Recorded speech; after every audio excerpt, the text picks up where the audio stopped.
राजकीय महाविद्यालय रामगंज मंडी के प्रथम वर्ष वाणिज्य के विद्यार्थियों का एक बार फिर से स्वागत है। आज हम समझेंगे कि सांख्यिकी की क्या सीमाएं हैं। सांख्यिकी में समंक जो हमें कोई ना कोई सूचना प्रदान कर रहे हैं। सामान्यतः हम उस पर विश्वास नहीं करते हैं क्योंकि कई बार वह जो सूचनाएं देती हैं वह बहुत एक्यूरेट नहीं होती है, या हमें लगता है कि यह तो केवल एक प्रोपेगेंडा है और सच नहीं है। तो ऐसा क्यों है? क्योंकि सांख्यिकी की अपनी कुछ सीमाएं हैं। अगर हम देखते हैं तो सबसे पहली सीमाएं जो आती है वह है कि सांख्यिकी केवल आंकिक रूप का ही अध्ययन करती है। मतलब क्या हुआ कि जो भी ऐसे समस्याएं हैं, मुद्दे हैं, आंकड़े हैं जो कि संख्या के रूप में व्यक्त किए जा सकते हैं तो ही सांख्यिकी का रूप लेते हैं। अगर कोई ऐसे गुण हैं कि सौंदर्यता, बुद्धिमानी, सच, अगर हम इनको सांख्यिकी के रूप में व्यक्त करना चाहें तो हमें किसी न किसी रूप में इनके लिए ग्रेडिंग करना होगा या इनको अंकों के रूप में अभिव्यक्त करना होगा। तो जब तक अंक नहीं आते हैं तब तक किसी भी गुण का विश्लेषण सांख्यिकी के माध्यम से नहीं हो सकता। इसकी दूसरी सीमा है केवल समूह का अध्ययन करती है, व्यक्तिगत इकाइयों का नहीं। अगर मैं ये कहूँ कि रमेश ने 80% नंबर स्टैटिस्टिक्स में प्राप्त किए, इसे हम सांख्यिकी नहीं कहेंगे क्योंकि यह केवल एक इकाई से संबंधित सूचना है। लेकिन अगर इसी के साथ मैं ये जोड़ दूँ कि रमेश ने 80% अंक प्राप्त किए और सुरेश ने 50%, में जहाँ पर सूचनाएं एक से ज़्यादा है, समूह के रूप में है, तो वह सांख्यिकी वहाँ काम में आ सकती है, नहीं तो सांख्यिकी हम काम में नहीं ले सकते हैं। इसकी एक और सीमा है कि अगर हम सांख्यिकी समंकों का संदर्भ रहित विश्लेषण करें तो वे बहुत भ्रामक कंक्लूजन्स पे हमें ले जाएंगे या उससे बहुत भ्रामक निष्कर्ष निकलेगा। जैसे एक बार एक टेबल मैगजीन में छपी जिसमें कुछ व्यक्तियों के एज ग्रुप के हिसाब से संख्या थी और उसमें उनके मरण या मृत्यु दर लिखी हुई थी।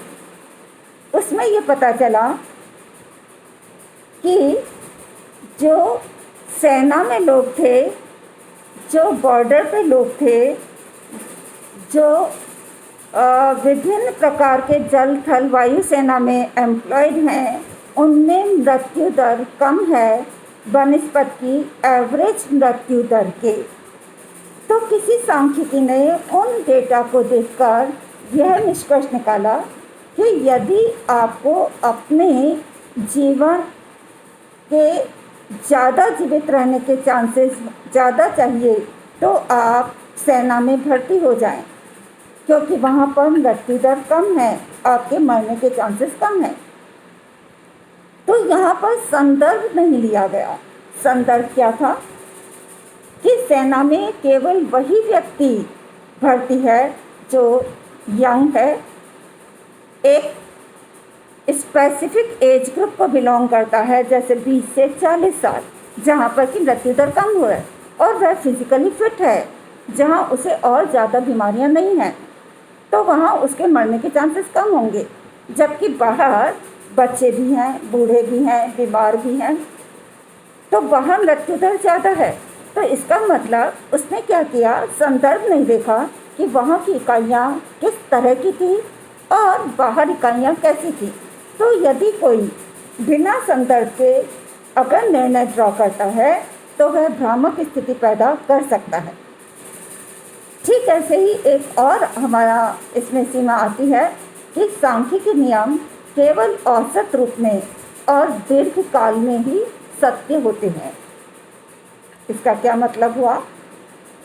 हम ये कहते हैं एक उदाहरण से समझते हैं कि अगर हम एक सिक्के को उछालें, तो अगर बिना किसी पक्षपात के सिक्के को उछाल रहे हैं तो उसके ऊपर गिरने पर हेड होने की संभावना 50% है और टेल होने की संभावना 50% है। अब कोई व्यक्ति 5 बार सिक्का उछालता है या मान लीजिए 10 बार सिक्का उछालता है, हो सकता है 8 बार हेड आ जाए और 2 बार टेल आए, जबकि व्यक्ति ने किसी पक्षपात से नहीं किया, लेकिन बाय चांस यादृच्छिक रूप से हो सकता है कि 8 बार हेड आ गया, 2 बार टेल आया। लेकिन अगर वह 10 की जगह 100 बार करता है तो 80 बार हेड और 20 बार टेल आने के चांसेस कुछ कम हैं, तो हम कहेंगे 70 और 30 हो जाएगा। अगर वह 10,000 बार करे तो क्या 700 और 300 हो सकता है? नहीं, मीन्स ये मार्जिन और कम हो जाएगा। अगर 10,000 बार उछालने पर 700 से कुछ कम हेड आएगा और कुछ ज़्यादा टेल आएगा। मीन्स जैसे जैसे हम नंबर ऑफ इवेंट्स और एक्सपेरिमेंट्स या इकाइयों की संख्या बढ़ाते जाएंगे, हम औसत के नज़दीक आएंगे, और जितनी इकाइयों की संख्या कम होगी तो वह हम हो सकता है कि जो इसका औसत रूप से जो भी इसका निर्णय माना जाता है, जो सार्वभौमिक सत्य के रूप में होता है, उसके नज़दीक हम नहीं आए। इसका एक और इसकी जो लिमिटेशंस हैं वो है कि समंकों का समान व सजातीय होना बहुत ज़रूरी है। किसी भी संख्या को समंक बनाने के लिए बहुत ज़रूरी है कि वो सारी संख्या एक तरह की हो। अगर मैं ये कहती हूँ, अगेन एक उदाहरण लेते हैं रमेश और अशोक का। रमेश के स्टैटिस्टिक्स में 80 नंबर आए और अशोक के स्टैटिस्टिक्स में 5 नंबर आए, तो क्या ये कंपैरिजन के लायक है? नहीं। हो सकता है कि 5 नंबर 10 में से आए हों और 80 नंबर 150 में से आए। अगर 150 में से 80 नंबर हैं और 10 में से 5 नंबर हैं, तो 80 नंबर जिसके आए वो इंटेलिजेंट हो गया, क्योंकि यहाँ पर हमने पूर्णांक को देखा।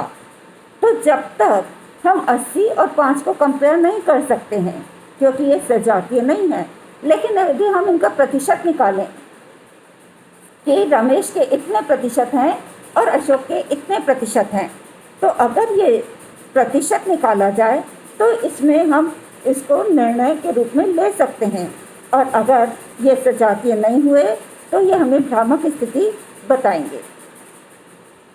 एक और बहुत बड़ी इसकी लिमिटेशन है कि इसका प्रयोग केवल विषय विशेषज्ञ या सांख्यिक कर सकता है, और सांख्यिकी रीतियों का ज्ञान होना अति आवश्यक है।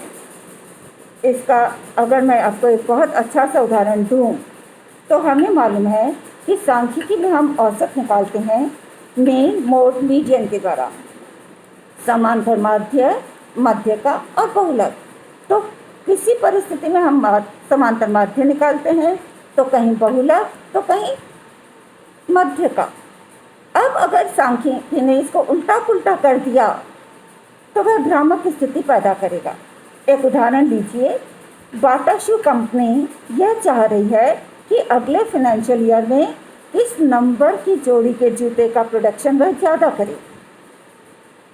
तो वह किसका करेगी? जिस नंबर की सेल ज़्यादा है, जो ज़्यादा पॉपुलर नंबर है, जो अधिकतर लोगों के पैरों का साइज़ है।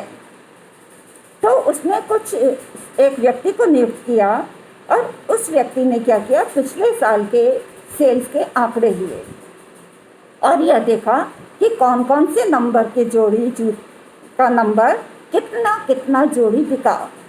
4 number 1000, 3 number 500, 5 number 2500, sort of. Means उसने अलग अलग नंबर के कितने जोड़ी बिके हैं उसके हिसाब से लेकर एक एवरेज समांतर माध्य निकाल दिया, औसत। और जब उसने औसत निकाला तो औसत आया 5.5। बहुत हास्यास्पद है, क्योंकि 5.5 नंबर का कोई साइज़ ही नहीं होता। और अगर वह इसको मानकर वह कंपनी 5.5 नंबर का अगर शू साइज निकालेगी तो बिकेगा भी नहीं। तो ऐसी स्थिति में क्या गलत हो गया? उसने इसमें समांतर माध्य निकाला, जबकि इस केस में उसे बहुलक निकालना था।